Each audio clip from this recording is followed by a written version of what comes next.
Defiende, te forma, te hace trinchera, se solidariza. El arte. Saludo a Enrique Jackson. Rosso, buen día. Ahorita que comentaba de Portishead, el grupo británico. Rafael Cardona. Hermano, ¿cómo estás? ¿Cómo estás, hermano? Buenos días. José J. Rodríguez Prats. Rosso. Te saludo y gracias por venir el día de San Juan. Y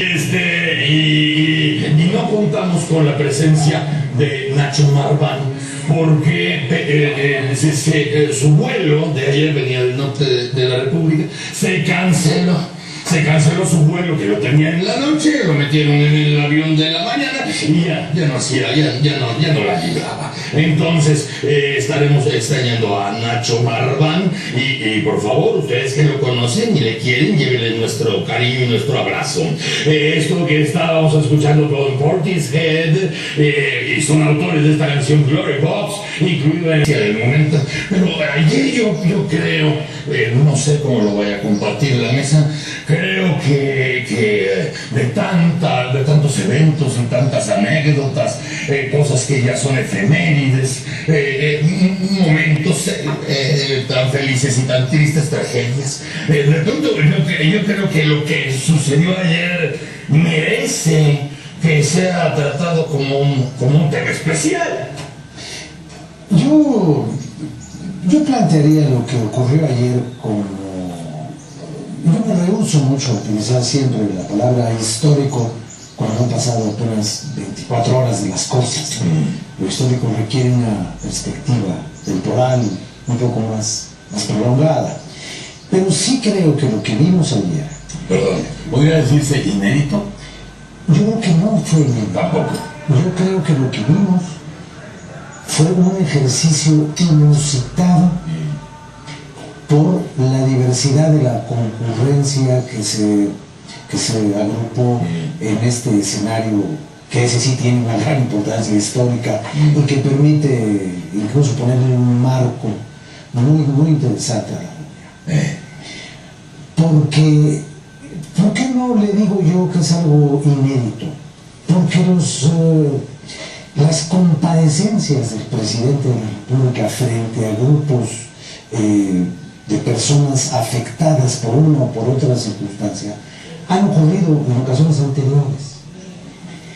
La diferencia con lo que ocurrió ayer, la quisiera yo plantear un poco después, pero yo recuerdo, por ejemplo, que al presidente se le haya llamado la atención públicamente ya había ocurrido. Ocurrió cuando Luz María Dávila, en enero del 2010, en Ciudad Juárez, le dijo: usted aquí nomás. Por lo de Salvarcar, justo. A lo cual el presidente ayer se refirió de manera un poco equívoca. Después diré por qué creo que fue un poco equívoco lo que dijo de Salvarcar. Le ocurrió con Patricia Duarte en el 2009, cuando en la guardería de ABC. Le volvió a ocurrir con la señora de Tamaulipas, que el ejército mató a sus hijos. Le ocurrió en el Palacio Nacional con Alejandro Martín, en el famoso que si no pueden reunirse. Entonces,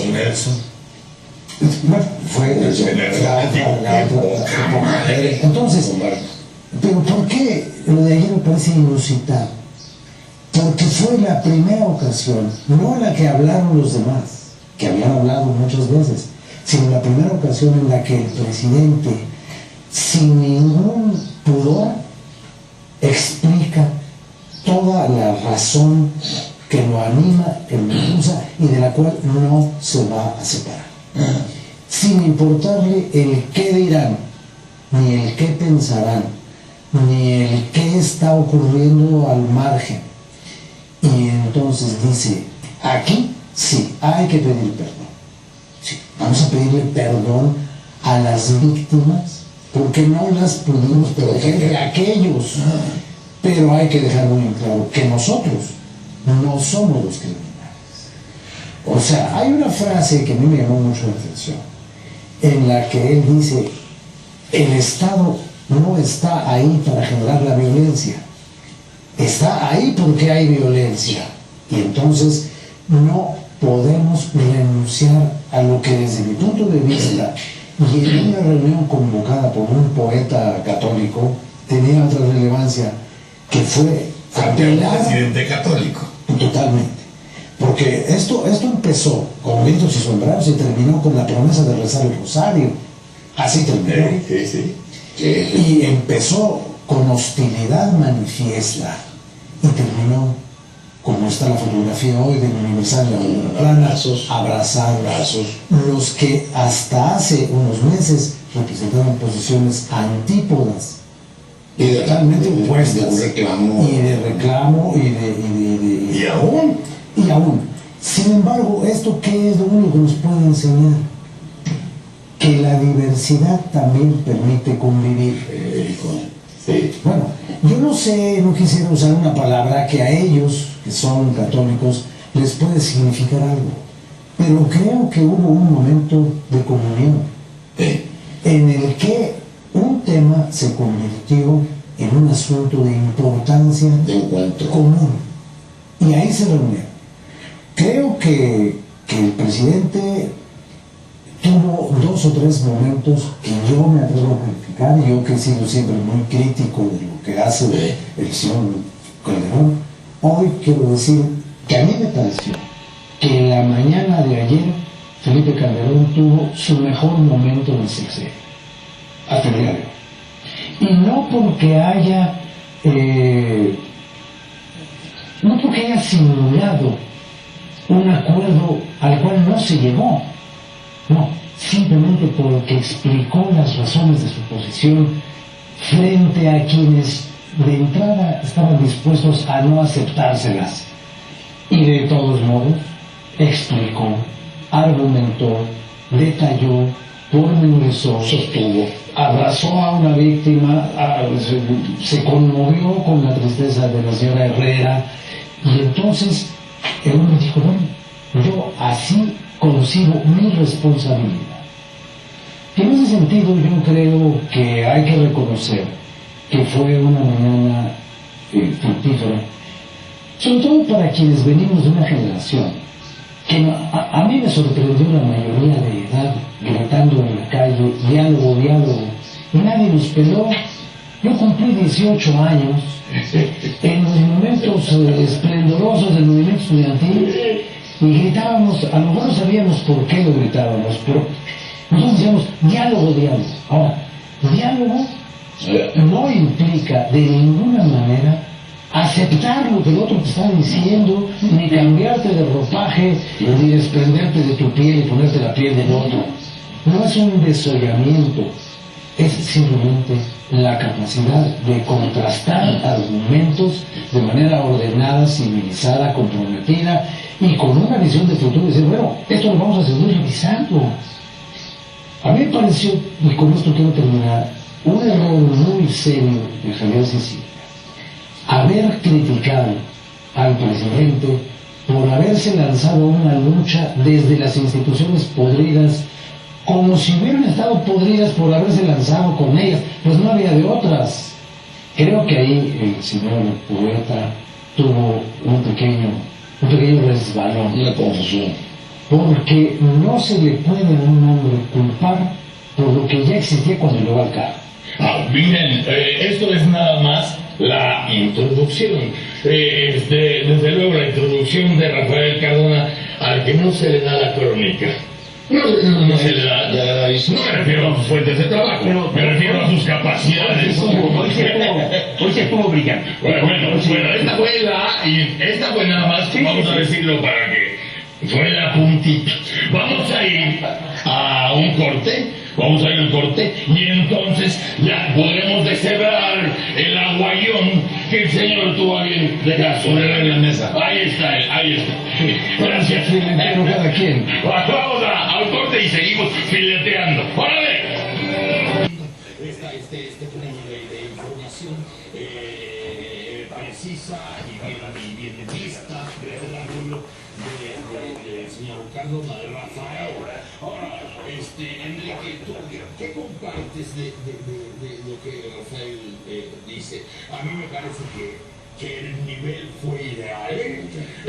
Me parece que el nivel además fue anunciado desde las marchas en esta cuestión de no, mentadas de madre no, porque las mentadas de madre llevan a la violencia. Muera no, le decía Cecilia a la gente, no es el tono. Ahí no vamos a ir a ese tono, no vamos a provocar, no vamos a desafiar, no vamos a mentar madres, ¿no? Yo creo que ese tono se mantuvo y se dijeron las cosas como tenían que decirse. me pareció. Yo lo creo. A ver, me importa mucho referirme rápido aquí en esta mesa contigo, Sí. hace 5 o 6 viernes, cuando el señor Sicilia y manifestantes estaban en Palacio, aquí fue tema de discusión. ¿Qué seguía? ¿Cuál debería ser la posición del presidente Calderón? Si sentarse en la mesa con ellos o no. Sí. Y aquí lo hablamos y aquí pareció que quedó la idea de que sí debería de sentarse y escucharlos, a pesar de que había muchas especulaciones y reservas. Sí. Yo creo que fue un acierto. Yo creo que el encuentro de ayer del presidente con ellos en Chapultepec es algo que arranca una nueva etapa y una nueva manera de relacionarnos entre los gobernantes y los gobernados. Vimos a un presidente que escucha, que defiende sus posiciones, que asume su papel, que lo reitera, que razona, que tiene ideas, que las hace explícitas, que polemiza y que dice que está en desacuerdo con algunas cosas que dijeron, que acepta otras, que sostiene su decisión de seguir en el combate al crimen, que acepta la responsabilidad por no haber sabido proteger a las víctimas, pero que no va a aflojar el combate a los delincuentes y a los criminales. A mí me parece que esta nueva manera de hablar y de decirse las cosas y de poder ir buscando un camino para tener un lugar de encuentro como el que vimos ayer, donde al final, después de reclamos, de decirle cosas muy fuertes, hubo momentos de una gran emotividad. O sea, hay una especie de un encuentro entre el presidente y las víctimas, los que han perdido a sus familiares, los que tienen a sus familiares desaparecidos. Es algo que habla de esta capacidad y posibilidad real que tenemos de juntarnos, y de hacer un frente común para combatir la delincuencia, para enfrentar a los criminales y para ir juntos gobierno y sociedad.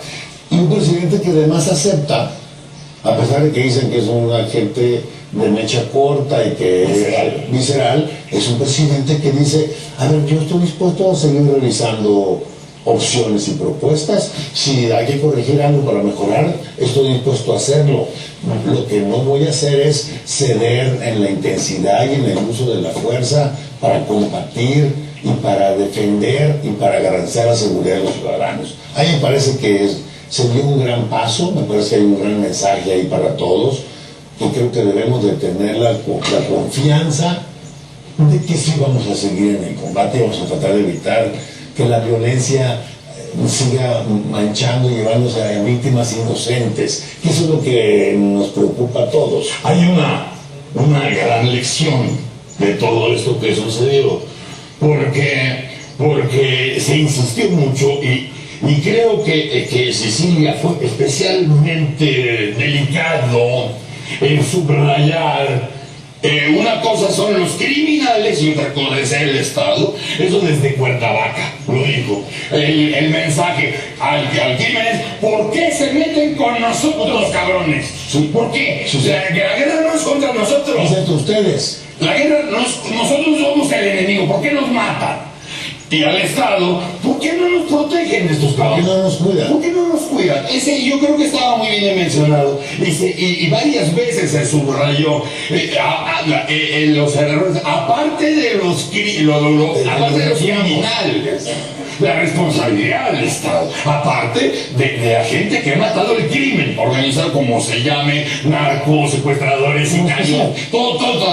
Creo que estuvo ahí eso bastante, o lo quiso dejar bastante claro. Aquí la cuestión es una gran lección que se debió haber aprendido antes, o son las cosas que se ponen de esta manera? Es decir, si no vas con la gente, si no estás con la gente, ya no tienes nada que hacer. No hay nada, estás solo.